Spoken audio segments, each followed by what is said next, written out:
Hello friends, कैसे आप सब लोग and thanks for watching my channel. Friends, इस वीडियो में हम मैन इंडस्ट्रीज़ इंडिया के बारे में डिस्कस करेंगे।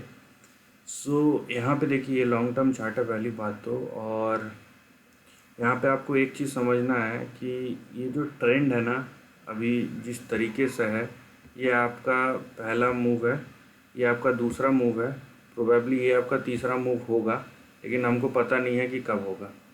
मैं ये ऐसा क्यों बोल रहा हूँ, क्योंकि ये स्टॉक आप प्रोबेबली देखिए 2003 के बाद एक रेंज के अंदर है। तो ये अगर अगर आप 2003 से अभी का पीरियड देखते हैं, 2003 में जिस प्राइस पे था अभी भी उसी प्राइस पे है। तो ये 17 साल का एक कंसोलिडेशन रेंज है। तो इतना बड़ा रेंज जब बन जाता है ना, तो जब तक स्टॉक या तो रेंज के नीचे ना गिरे या ब्रेकआउट ना करे, तब तक हमारा जो टारगेट है वो रेंज के अंदर ही रहना चाहिए। ठीक है, पहली बात यहाँ पे।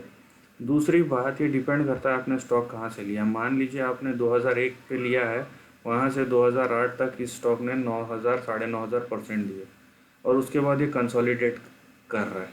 लेकिन आपने अगर 2007 के बाद कभी भी लिया है तो मोस्ट प्रोबेबली आपने आपके पास अगर एवरेज किया होगा तो ठीक है, अदरवाइज़ आप या तो ब्रेक इवन या लॉस में ही होंगे, प्रॉफिट में तो नहीं होंगे। तो यहाँ पे बड़ा ट्रेंड आपको क्या कह रहा है? बड़े ट्रेंड में आपको ये दिख रहा है कि आप ट्रेंड के अंदर ही रहिए। ठीक है, कब तक? जब तक कि स्टॉक या तो ब्रेकडाउन नहीं देता है या ब्रेकआउट नहीं देता है। तो ये सिचुएशन यहाँ पे है। हम जो अपना स्ट्रेटेजी हमको जो बनाना चाहिए वो उसी हिसाब से बनाना चाहिए। जब ब्रेकआउट होगा तो हम फिर अपना स्ट्रेटेजी चेंज करेंगे, जब क्योंकि ब्रेकआउट जब होगा तो बड़ा ब्रेकआउट होगा। यहाँ पे ये 17 साल का कंसोलिडेशन, ओवरऑल अगर आप चार्ट देखेंगे तो पैटर्न पॉजिटिव है। लेकिन जब इतना बड़ा कंसोलिडेशन हो तो जाहिर सी बात है कि इसका मतलब है कि स्टॉक में ऐसा कुछ नहीं है जो इसको ब्रेकआउट दिला सके। इसीलिए ये एक रेंज में घूम रहा है इतने साल से। कि नहीं तो बहुत सारी एक्टिविटी हुई है, अच्छी बुरी इकोनॉमिक एक्टिविटी, लेकिन ये स्टॉक परफॉर्म नहीं कर पाया है। That is the only thing. Okay, अभी देखिए इस ट्रेंड के अंदर ये लॉन्ग टर्म है। आपका पहला सपोर्ट आता है 44.56, 44.56। उसके नीचे 35.87, देन 28.87, उसके बाद 21.93, ये नीचे के तरफ है। ऊपर देखिए आपका पहला रेजिस्टेंस या टारगेट आएगा 95.96।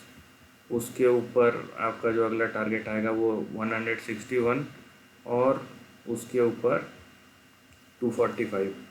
यहाँ पे जब तक स्टॉक 245 246 के ऊपर ब्रेकआउट करके वहाँ पे सस्टेन नहीं करता, सस्टेन मतलब 245 246 के ऊपर ब्रेकआउट करे और उसके बाद करेक्शन होने के बाद भी कम से कम 246 के नीचे ना जाए, ठीक है, ये लाइन के नीचे ना जाए, तब हम मानेंगे कि नया ट्रेंड शुरू हो रहा है।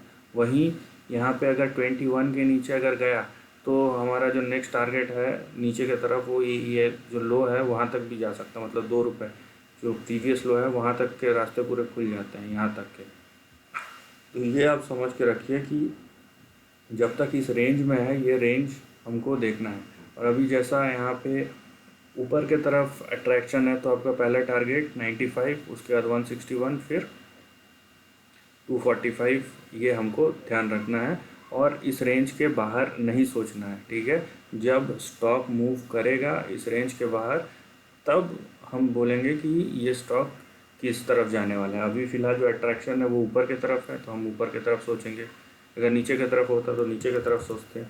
यहाँ पे 95 के बाद एक लेवल और है जिस पे आपको ध्यान देना चाहिए प्रोबेबली, तो इसको मैंने छोड़ दिया था। ये भी तो आप मल्टीपल लेवल्स के लिए शॉर्ट इंटरमीडिएट 131 का, ठीक है, 95 के बाद 131, फिर 161, फिर 245.82, मतलब 200 246 से पकड़ लीजिए इसको। ठीक है, तो 246 ही पकड़ लीजिए। तो जब तक इसके ऊपर नहीं जाता नया ट्रेंड शुरू नहीं होगा, और इसके नीचे आया तो फिर आप अपना रिस्क समझिए कि कहाँ तक ले जा सकता है। So this is the end of the video दोस्तों। वीडियो पसंद आए तो लाइक और शेयर कीजिए, थॉट्स कमेंट सेक्शन में लिख के बताइए, और ऐसे नए कंटेंट के लिए चैनल को प्लीज़ सब्सक्राइब कीजिए।